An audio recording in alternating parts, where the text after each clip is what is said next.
បើតាមច្បាប់ស្តីពីសហគ្រាសពាណិជ្ជកម្មឆ្នាំ2005ទម្រង់ក្រុមហ៊ុននៅក្នុងប្រទេសកម្ពុជាគឺត្រូវបែងចែកជាសាខាធំៗចំនួន2គឺក្រុមហ៊ុនសហកម្មសិទ្ធិនិងក្រុមហ៊ុនមូលធនហើយនៅក្នុងសាខានីមួយៗគឺមានបែងចែកជាប្រភេទតូចៗផ្សេងៗគ្នាជាបន្តទៅទៀតគឺក្រុមហ៊ុនសហកម្មសិទ្ធិមានក្រុមហ៊ុនសហកម្មសិទ្ធិទូទៅនិងក្រុមហ៊ុនសហកម្មសិទ្ធិមានកម្រិតចំណែកក្រុមហ៊ុនមូលធនគឺមានក្រុមហ៊ុនឯកជនទទួលខុសត្រូវមានកម្រិតនិងក្រុមហ៊ុនមហាជនទទួលខុសត្រូវមានកម្រិតបើយើងមើលទៅលើលក្ខណៈនៃប្រភេទក្រុមហ៊ុននីមួយៗចាប់ផ្ដើមពីក្រុមហ៊ុនសហកម្មសិទ្ធិទូទៅក្រុមហ៊ុនសហកម្មសិទ្ធិទូទៅគឺត្រូវមានម្ចាស់ភាគហ៊ុនចាប់ពី2នាក់ឡើងទៅហើយបើសិនជាមានម្ចាស់ហ៊ុនតែម្នាក់គឺត្រូវបង្កើតជាសហគ្រាសឯកបុគ្គលកិច្ចសន្យាបង្កើតក្រុមហ៊ុនសហកម្មសិទ្ធិទូទៅគឺអាចធ្វើឡើងជាលិលាអក្សរក៏បានឬក៏ធ្វើត្រឹមតែផ្ទាល់មាត់ក៏បានដើមទុនដែលយកមកដាក់រកស៊ីជាមួយគ្នាក្នុងប្រភេទក្រុមហ៊ុនសហកម្មសិទ្ធិទូទៅនេះគឺអាចដាក់ជាសាច់លុយក៏បានជាទ្រព្យសម្បត្តិក៏បានឬក៏ជាចំណេះដឹងក៏បានហើយរយៈពេលនៃកិច្ចសន្យាបង្កើតក្រុមហ៊ុននេះអាចធ្វើឡើងដោយមានរយៈពេលកំណត់ក៏បានដោយរយៈពេលមិនកំណត់ក៏បានចំពោះការទទួលខុសត្រូវលើបំណុលវិញនៅក្នុងក្រុមហ៊ុនសហកម្មសិទ្ធិទូទៅគឺជាការទទួលខុសត្រូវដោយគ្មានកម្រិតមានន័យថាក្នុងករណីដែលក្រុមហ៊ុនជំពាក់បំណុលគេហើយក្រុមហ៊ុនមិនមានលុយគ្រប់គ្រាន់ដើម្បីសងបំណុលនេះទេម្ចាស់ភាគហ៊ុនត្រូវចេញលុយពីហោប៉ៅខ្លួនឯងដើម្បីសងបំណុលនេះហើយម្ចាស់ភាគហ៊ុនម្នាក់ៗត្រូវរ៉ាប់រងបំណុលទៅតាមសមាមាត្រនៃចំណែកហ៊ុនដែលខ្លួនមាននៅក្នុងក្រុមហ៊ុនក៏ប៉ុន្តែមានចំណុចសំខាន់មួយដែលត្រូវចាប់អារម្មណ៍គឺនៅត្រង់ថាទោះបីជាម្ចាស់ភាគហ៊ុនម្នាក់ៗទទួលក៏ត្រូវលើបំណុលទៅតាមចំណែកហ៊ុនរបស់ខ្លួនក៏ដោយក៏ប៉ុន្តែក្នុងករណីមានវិវាទឬមិនសមបំណុលម្ចាស់បំណុលអាចប្តឹងទាមទារបំណុលទាំងអស់ពីម្ចាស់ក្រុមហ៊ុនណាមួយតែម្នាក់ដោយមិនចាំបាច់ប្តឹងទាមទារចំណែកពីម្ចាស់ហ៊ុនម្នាក់ៗដាច់ពីគ្នាទេហើយនៅក្នុងករណីនេះម្ចាស់ហ៊ុនណាដែលត្រូវម្ចាស់បំណុលប្តឹងគឺត្រូវតែសងបំណុលទាំងអស់ទៅតាមបណ្ដឹងគឺសងទាំងចំណែកបំណុលរបស់ខ្លួនឯងនិងចំណែកបំណុលរបស់ម្ចាស់ហ៊ុនផ្សេងទៀតរួចហើយគាត់អាចទៅទាមទារកិត្តគូទូទាត់ជាមួយនឹងម្ចាស់ហ៊ុនផ្សេងទៀតបានជាទូទៅក្រុមហ៊ុនសហកម្មសិទ្ធិគឺគេច្រើនបង្កើតឡើងនៅក្នុងអាជីវកម្មជាលក្ខណៈវិជ្ជាជីវៈ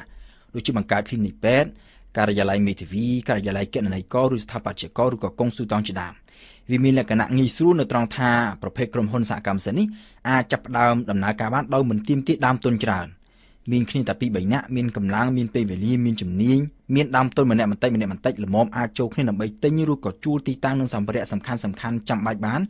គឺអាចចាប់ផ្ដើមដំណើរការបង្កើតជាក្រុមហ៊ុនសហកម្មសិទ្ធិដើម្បីប្រកបអាជីវកម្មបានហើយក៏មិនតម្រូវឲ្យមានឯកសារច្បាប់អ្វីស្មុគស្មាញច្រើនដែរក៏ប៉ុន្តែគុណវិបត្តិធំបំផុតគឺនៅត្រង់ថាសមាជិកក្រុមហ៊ុនត្រូវទទួលខុសត្រូវលើបំណុលដោយគ្មានកម្រិតបើសិនជាក្រុមហ៊ុនរកស៊ីខាតបង់ជំពាក់បំណុលគេច្រើនក្រុមហ៊ុនមិនមានលទ្ធភាពសង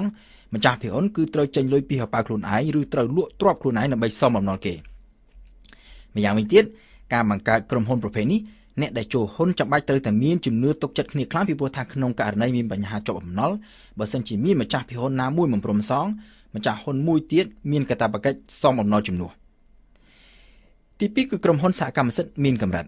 ក្រុមហ៊ុនសហកម្មសិទ្ធិមានកម្រិតក៏ត្រូវមានម្ចាស់ភាគហ៊ុនចាប់ពី2នាក់ឡើងទៅដែរហើយមានម្ចាស់ហ៊ុន2ប្រភេទគឺមួយជាម្ចាស់ហ៊ុនដែលតាមច្បាប់ហៅថាជាសហកម្មសិទ្ធិករទូទៅនិងមួយទៀតគឺជាសហកម្មសិទ្ធិករមានកម្រិតម្ចាស់ហ៊ុនដែលជាសហកម្មសិទ្ធិករទូទៅគឺជាអ្នកដាក់ទុនចូលនៅក្នុងក្រុមហ៊ុនផងហើយជាអ្នកមានសិទ្ធិចាត់ចែងនិងគ្រប់គ្រងក្រុមហ៊ុនផងក៏ប៉ុន្តែត្រូវមានការទទួលខុសត្រូវទៅលើបំណុលរបស់ក្រុមហ៊ុនដោយគ្មានកម្រិតគឺដូចជាករណីម្ចាស់ហ៊ុននៅក្នុងក្រុមហ៊ុនសហកម្មសិទ្ធិទូទៅដែរទី2ម្ចាស់ហ៊ុនដែលជាសហកម្មសិទ្ធិករមានកម្រិតវិញគឺដាក់តែទុនចូលទៅក្នុងក្រុមហ៊ុនប៉ុណ្ណោះដោយមិនមានសិទ្ធិចាត់ចែងកិច្ចការក្រុមហ៊ុនទេក៏ប៉ុន្តែការទទួលខុសត្រូវរបស់គាត់គឺមានកម្រិតត្រឹមតែដើមទុនដែលគាត់ដាក់ចូលទៅក្នុងក្រុមហ៊ុនប៉ុណ្ណោះក្នុងករណីក្រុមហ៊ុនមិនមានលុយសមបំណុលគេម្ចាស់ហ៊ុនដែលជាសហកម្មសិទ្ធិករមានកម្រិតមិនមានកាតព្វកិច្ចចេញលុយពីហោប៉ៅខ្លួនឯងឬក៏លក់ទ្រព្យខ្លួនឯងដើម្បីសមបំណុលគេដូចជាសហកម្មសិទ្ធិករទូទៅនោះទេហើយម្យ៉ាងទៀតដើមទុនដែលសហកម្មសិទ្ធិករមានកម្រិតអាចដាក់ចូលទៅក្នុងក្រុមហ៊ុនបានគឺអាចត្រឹមតែជាលុយឬក៏ទ្រព្យសម្បត្តិប៉ុណ្ណោះមិនអាចដាក់ដើមទុនជាចំណេះដឹងដូចជាសហកម្មសិទ្ធិករទូទៅទេនិយាយជារួមក្រុមហ៊ុនសហកម្មសិទ្ធិមានកម្រិតគឺមានលក្ខណៈស្តៀងគ្នាទៅនឹងក្រុមហ៊ុនសហកម្មសិទ្ធិទូទៅដែរគ្រាន់តែមានបន្ថែមប្រភេទម្ចាស់ហ៊ុនដែលជាសហកម្មសិទ្ធិករមានកម្រិតក៏ប៉ុន្តែកិច្ចសន្យាក្រុមហ៊ុនសហកម្មសិទ្ធិមានកម្រិតអាចមានរយៈពេលកំណត់យ៉ាងយូរបំផុតត្រឹមតែ99ឆ្នាំប៉ុណ្ណោះគ្រាន់តែថារយៈពេលនេះអាចពន្យាពេលបន្តជាថ្មីបាននៅពេលផុត99ឆ្នាំទម្រង់ក្រុមហ៊ុនសហកម្មសិទ្ធិមានកម្រិតនេះគឺអាចឲ្យមនុស្សម្នាក់ឬមួយក្រុមដែលមានចំណេះដឹងមានជំនាញក៏ប៉ុន្តែអត់មានដើមទុនគ្រប់គ្រាន់អាចទៅសហការគ្នាជាមួយនឹងមនុស្សម្នាក់ឬមួយក្រុមទៀតដែលមានដើមទុនដើម្បីបង្កើតជាក្រុមហ៊ុនប្រកបអាជីវកម្មរួមគ្នា ឬមួយក៏ថាក្រុមហ៊ុនបង្កើតរួចទៅហើយបង្កើតជាក្រុមហ៊ុនសហកម្មសិទ្ធិទូទៅហើយមើលទៅឃើញថាការរកស៊ីក៏បានកាក់កបអាជីវកម្មមានសក្តានុពលហើយចង់ពង្រីកអាជីវកម្មនេះបន្ថែមទៀតក៏ប៉ុន្តែខ្វះទុនសមាជិកក្រុមហ៊ុនសហកម្មសិទ្ធិទូទៅនេះគាត់អាចទៅស្វះស្វែងរកអ្នកមានទុនឲ្យមកចូលរួមសហការគ្នាហើយបដូរទម្រង់ក្រុមហ៊ុន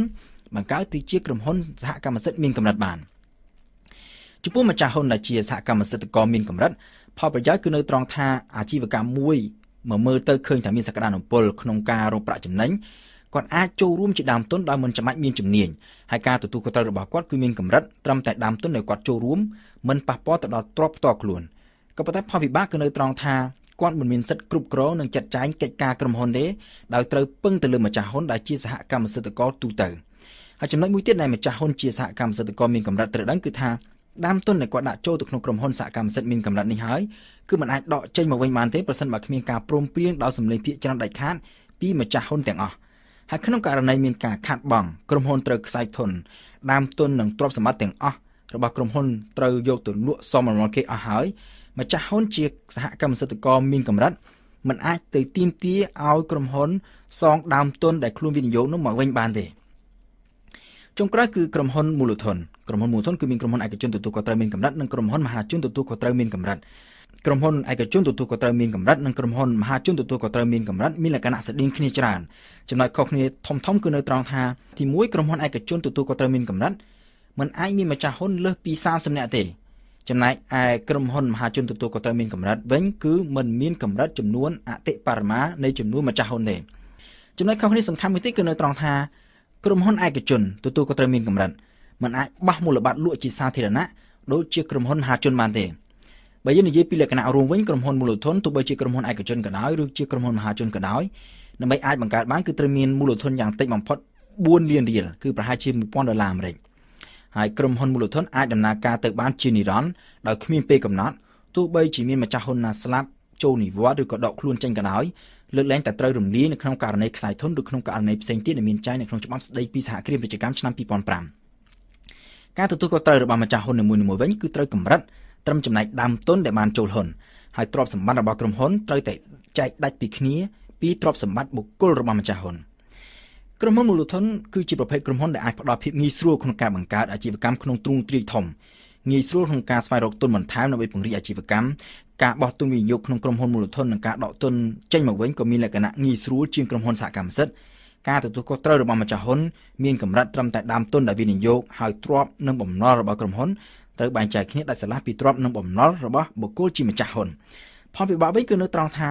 ការបង្កើតក្រុមហ៊ុនមូលធនត្រូវមានដើមទុនយ៉ាងតិច4លានរៀលទើបអាចបង្កើតបាន